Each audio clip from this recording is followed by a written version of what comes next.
What's good with y'all? This is for church.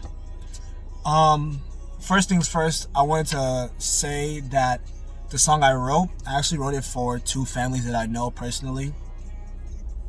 And what I'm basically saying in the song, the concept of it is saying, okay, this music that I'm doing, if I can't feed my family with it, like my parents, my sister, everybody, or my kids, by God's grace in the future, I pray I can. How can I feed the church? How can I give to church? How can I do offerings? How can I do the things that I have written down that I'm trying to bring into manifestation by God's grace? So that's the first one. Can't feed the hood, will it be for good? If I want to feed people in the streets, if I want to give to people in the streets, how can I do that? And if I do it, am I doing it out of like self-righteousness, or am I doing it because that's really what God wants me to do? Am I doing it for like the flesh? Am I doing it just to pamper myself and pause and like look like I'm a big no? And then when I say those are left behind, that's what I'm talking about, the families, the ones that had deaths in their families, people that have died, that have passed away, that have lost families, whether it's being through COVID or being through these last 5 years, these last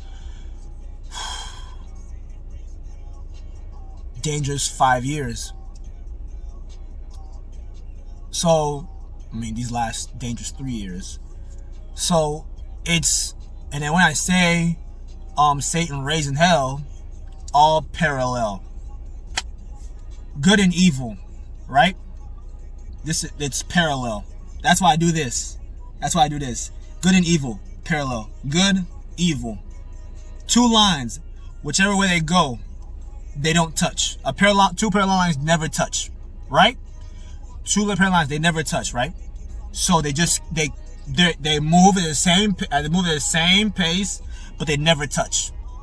So let Satan raise hell all the way he wants. Guess what? All parallel. He's never touching heaven. He's never touching good. So that's what when I say Satan raising hell, all parallel. That means no matter what anything comes, no matter whatever Satan throws, whatever anything that he brings, that he tries to show, any confusion tries to bring about us as humans or as Christians in total, he can't touch heaven. Whoever wants to touch, that's it. So that's what I mean by that. That's what I mean by that. Satan raising hell, all parallel, not touching. He's not touching heaven. Evil is never touching good, and good is never touching evil. And the only person that's good is the Father in heaven. That's the point.